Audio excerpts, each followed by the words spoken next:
വിനോദസഞ്ചാരികളുടെ പറുദീസയായ മൂന്നാറിൽ കെഎസ്ആർടിസി ആരംഭിച്ച royal view double decker bus service ഏറെ പ്രിയങ്കരമാകുന്നു. സർവീസ് ആരംഭിച്ച വെറും 10 ദിവസത്തിനുള്ളിൽ 869 പേരാണ് ബസ്സിൽ യാത്ര ചെയ്തത്. 2,99,200 രൂപയാണ് ഇതുവരെയുള്ള വരുമാനം.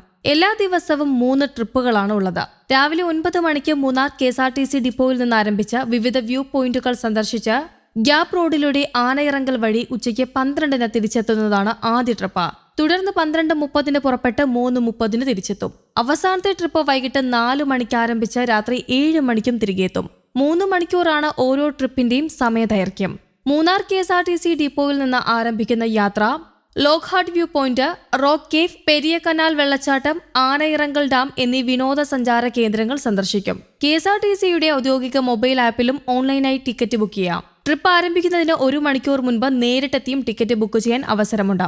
നിലവിൽ വിദേശ വിനോദസഞ്ചാരികളാണ് ഡബിൾ ഡെക്കർ യാത്ര കൂടുതലും പ്രയോജനപ്പെടുത്തുന്നത്. വേനൽ അവധിയാകുന്നതോടെ തദ്ദേശീയരുടെ എണ്ണം വർദ്ധിക്കുമെന്ന പ്രതീക്ഷയിലാണ് കെഎസ്ആർടിസി അധികൃതർ.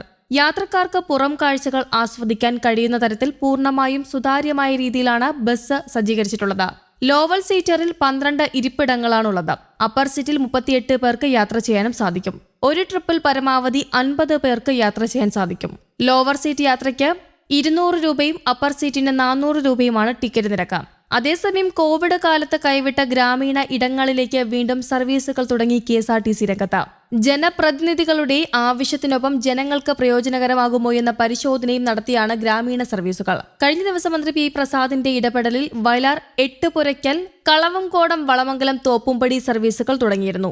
അടുത്ത മാസം പെരുമ്പളം പാലം തുറക്കുന്നതോടെ അവിടേക്ക് സർവീസ് തുടങ്ങാനുള്ള പ്രാഥമിക പഠനങ്ങളും കെഎസ്ആർടിസി തുടങ്ങി. ഇതിനോടൊപ്പം ജനങ്ങൾക്ക് പ്രയോജനകരമാകുന്ന ഇടങ്ങളിലേക്ക് സർവീസ് തുടങ്ങാനുള്ള നടപടികളാണ് നീക്കുന്നത്. ഒട്ടേറെ റൂട്ടുകൾ ഇതിനകം തന്നെ ശുപാർശകളായി വന്നിട്ടുണ്ട്. ഇതിൽ നിന്നാണ് പരിശോധനകൾ നടത്തി തിരഞ്ഞെടുക്കുന്നത്. ജനങ്ങൾ കയറുന്ന ഇടങ്ങളിൽ സർവീസ് തുടങ്ങാൻ മന്ത്രി കെ ബി ഗണേഷ് കുമാറും പച്ചക്കൊടി വീശിയിട്ടുണ്ട്. ചേർത്തല കെഎസ്ആർടിസി ഡിപ്പോയിൽ നിന്ന് വയലാർ, എട്ടുപുരയ്ക്കൽ, കളവങ്കോടം, ഒളത്തല, വളമംഗലം, തോപ്പുംപടി ബസ് സർവീസുകൾ കൃഷി മന്ത്രി പി പ്രസാദ് ഫ്ളാഗ് ഓഫ് ചെയ്തു. മന്ത്രി പി പ്രസാദ് ഗതാഗത മന്ത്രി കെ ബി ഗണേഷ് കുമാറുമായി നടത്തിയ ചർച്ചയുടെ അടിസ്ഥാനത്തിലാണ് സർവീസുകൾ തുടങ്ങിയത്.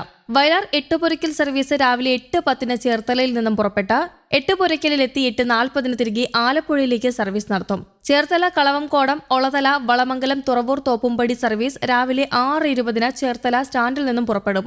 ദിവസവും രാവിലെ ഒരു സർവീസ് മാത്രമാണ് നിലവിൽ നടത്തുന്നത്. കളക്ഷൻ നിരീക്ഷിച്ച് കൂടുതൽ സർവീസ് ആരംഭിക്കുന്ന കാര്യം പരിഗണിക്കും. അതിനിടെ ചേർത്തലയിൽ നിന്നും തോപ്പുംപടിയിലേക്ക് വളമംഗലം വഴി കെഎസ്ആർടിസി വീണ്ടും സർവീസ് പുനരാരംഭിച്ചു. നിലവിൽ എല്ലാ ദിവസവും രാവിലെ 6:20 ചേർത്തലയിൽ നിന്നും സർവീസ് തുടങ്ങുന്നത്. ഏറെ ജനസാന്ദ്രതയേറിയ കാവിൽ, പഴമ്പള്ളിക്കാവ്, വളമംഗലം പ്രദേശത്തുകാർക്ക് ഏറെ ആശ്വാസമായിരുന്ന സർവീസ് ഇടക്കാലം കൊണ്ട് നിർത്തുകയായിരുന്നു. ഈ മേഖലയിലുള്ളവർ ദേശീയപാതയിലെത്താൻ ഓട്ടോറിക്ഷകളെ ആശ്രയിക്കേണ്ട ഗതികേടിലുമായിരുന്നു. സർവീസ് പുനരാരംഭിക്കണമെന്ന് ആവശ്യപ്പെട്ടുകൊണ്ട് ജനങ്ങൾ ധാരാളം നിവേദനങ്ങളും സമർപ്പിച്ചിരുന്നു.